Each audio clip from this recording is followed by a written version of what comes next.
Bonjour à tous, vous regardez Chronique de campagne, 11 minutes pour décrypter la campagne présidentielle en France. Nous sommes à 14 semaines du premier tour.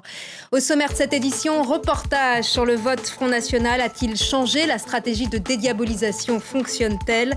Élément de réponse dans un instant. Pourquoi François Bayrou est-il courtisé par la droite et par la gauche? Assiste-t-on vraiment à une dynamique ou est-il seulement le refuge pour les déçus de la Sarkozy? Enfin, direction la Guadeloupe, cette semaine, dans Portrait de campagne, nous avons rencontré un professeur qui nous parlera d'effectifs dans l'éducation nationale et de pouvoir d'achat.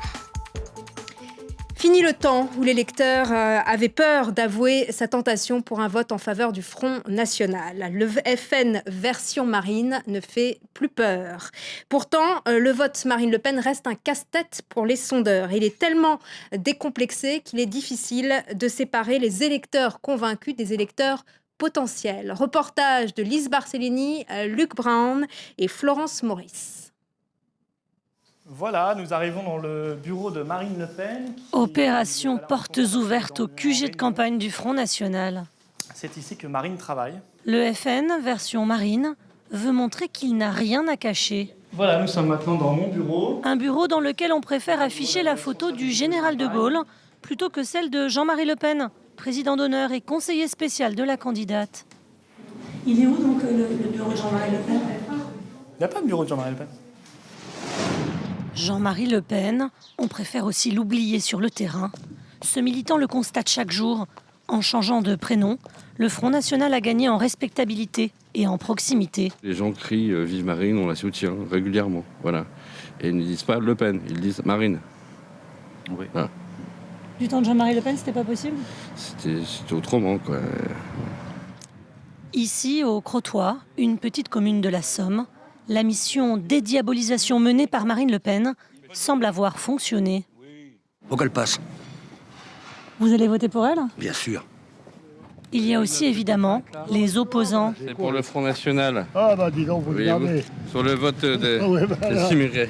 Vous n'en voulez pas Qu'est-ce que vous pensez de Marine Le Pen? pour les Comment prochaines Qu'est-ce que élections? vous pensez de Marine Le Pen et du Front National? Ah bah alors, tout le mal possible. Mais la majorité ne dit pas un non catégorique. Et vous pourriez envisager de voter pour Marine Le Pen? Je sais pas. Très franchement, je sais pas. Ça dépend comment ça se présentera. Mais c'est pas exclu. Rien n'est exclu, madame. Vous donnez un petit tract? Oui. C'est sur le coût de l'immigration dans notre pays. D'accord, merci. Je vous en prie, bonne journée. Qu'est-ce que vous pensez du Front National, madame? C'est ce qu'il y a de mieux au monde. Fini donc le secret et la honte autour du vote Front National. Fini aussi le casse-tête pour les instituts de sondage. À l'IFOP, on nous explique que le vote Le Pen est désormais analysé et travaillé comme le vote de n'importe quel autre parti. La correction du vote, le fait de remettre le vote Marine Le Pen conformément au poids électoral dans un échantillon national, est de moins en moins forte. Des sondeurs qui créditent actuellement Marine Le Pen autour de 19% des intentions de vote. Mais prudence avec les chiffres. On est dans une situation où à peine 2 électeurs sur 5 ont arrêté leur décision. Et je pense que la fourchette s'agissant de Marine Le Pen est extraordinairement vaste. Elle varie quasiment du simple au double. 13 jusqu'à 24, 25%. Les indécis et les insatisfaits devraient faire l'élection. Dans ce contexte, une qualification de Marine Le Pen au second tour ne semble pas totalement impossible. Et j'ajoute que Louis Alliot, le numéro 2 du Front National, a déclaré que Marine Le Pen avait pour l'instant moins de 300 signatures d'élus sur les 500 requises pour se présenter. Et on passe tout de suite à l'analyse.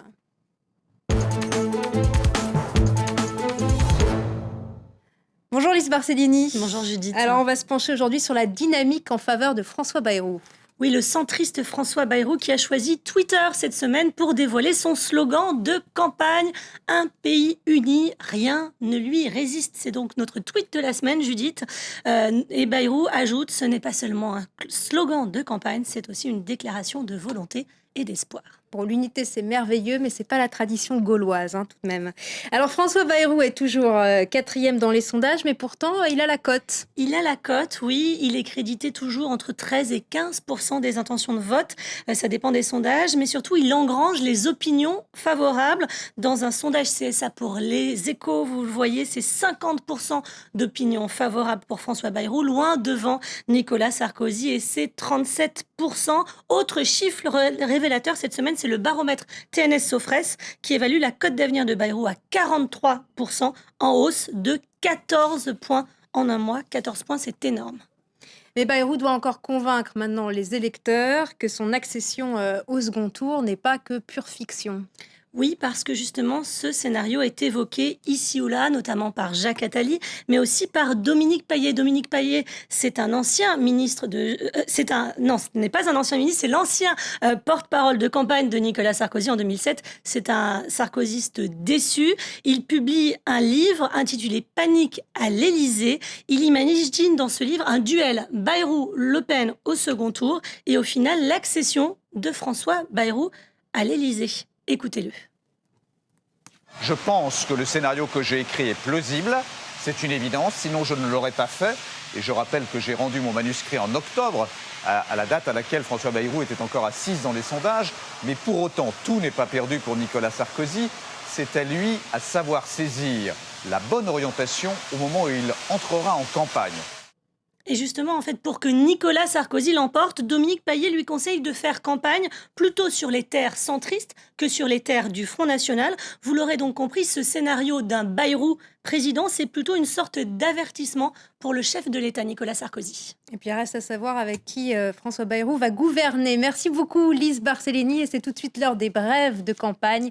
Et c'est préparé par Narimen Lawadi.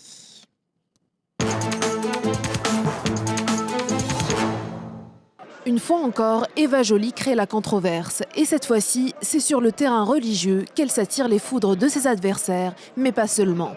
Je veux que les Juifs et les musulmans puissent célébrer Kippour et Eid el-Kébir lors d'une jour fériée. Sans surprise, la droite a rappelé les racines chrétiennes de la France. La gauche a quant à elle mis en avant le principe de la laïcité. Même au sein de son propre camp, Eva Joly n'est pas épargnée.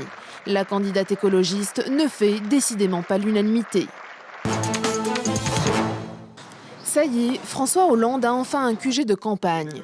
Pour le grand jour, ses adversaires de la primaire ont tous répondu présent, affichant cette fois-ci leur unité. Le candidat socialiste a aussi dévoilé son slogan « Le changement, c'est maintenant ». Reste à avoir plus de précisions sur son programme. Coup d'éclat d'Éric Cantona. L'ex-footballeur en appelle au maire de France pour récolter 500 signatures. Non pas pour se présenter à l'Élysée, mais pour placer le mal-logement au cœur de la campagne présidentielle.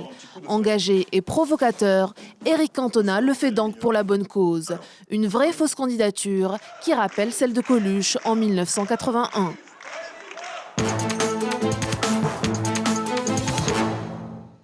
Et chaque semaine, France 24 vous emmène sur les routes de France à la rencontre de ceux qui votent. Ce sont nos portraits de campagne. Cette semaine, direction la Guadeloupe. Alexandre est professeur de mathématiques dans un collège à Petit-Bourg. Il nous confie son inquiétude suite à l'annonce des suppressions de postes par le ministère de l'Éducation et revient sur le coût élevé de la vie dans ce département d'outre-mer. C'est un reportage de Nathalie Touret et Julien Alaric. Je vais dresser l'exercice. Et on va envoyer quelqu'un au tableau. Voici 13 ans qu'Alexandre enseigne les mathématiques. Un professeur passionné mais inquiet. Les effectifs augmentent, en moyenne 28 élèves par classe en Guadeloupe. Et les suppressions de postes, annoncées par le ministère de l'Éducation, n'ont donc pas été bien accueillies. On demande donc d'avoir une pratique pédagogique beaucoup plus différenciée, d'être plus à l'écoute, donc de repérer les élèves en difficulté. Et il est vrai que une telle nouvelle ne peut pas être dans le sens, justement, donc des attentes de l'éducation nationale, s'agissant de la prise en charge des difficultés des élèves. Donc, en tant qu'enseignant, je ne peux pas l'accepter. L'inquiétude d'Alexandre est d'autant plus forte que la paradisiaque Guadeloupe est aujourd'hui touchée par une recrudescence de la violence et un taux de chômage très élevé, 22,6% de la population active, soit 12 points de plus que la moyenne nationale. L'avenir de la jeunesse guadeloupéenne préoccupe Alexandre. Ils sont désœuvrés.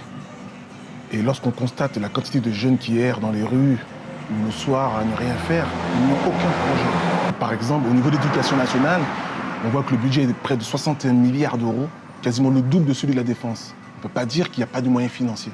Mais c'est au niveau des moyens humains, je pense qu'il manque. L'autre priorité aujourd'hui en Guadeloupe reste le coût de la vie. Le paquet de 500 grammes, 1,93 €. Donc soit quasiment 1 € de plus qu'en métropole. Mais bon, c'est un produit de première nécessité. Moi, il faut que je le prenne quand même. Certes, en tant que fonctionnaire, Alexandre bénéficie de la prime de vie chère, un bonus de 40% par rapport au salaire pratiqué en métropole pour un emploi identique. Mais les prix des produits de première nécessité restent très élevés pour une majorité de Guadeloupéens. On a parlé pendant un moment d'un observatoire des prix, mais qui malheureusement, à mon avis, est plutôt en sommeil. Malheureusement, c'est vrai que certaines personnes vont vous dire qu'il y a le transport des marchandises, mais cela n'est pas de notre fait. Nous sommes en Guadeloupe, c'est vrai, nous sommes éloignés de la mère patrie, comme on dit, mais cela n'est pas de notre ressort. Je pense que les pouvoirs publics peuvent avoir un budget qui permettrait justement d'assurer ce coût de l'envoi des matières premières. Alexandre formule donc de nombreux vœux pour 2012, à titre personnel aussi. Il va bientôt passer le concours des cadres de l'éducation nationale avec l'espoir de devenir chef d'établissement. Et retrouvez le reportage Portrait de campagne de Nathalie Touret sur Facebook, ainsi que l'émission Chronique de campagne. Voilà, c'est la fin de cette émission. Rendez-vous la semaine prochaine pour un nouveau feuilleton de la campagne présidentielle. Merci à vous tous.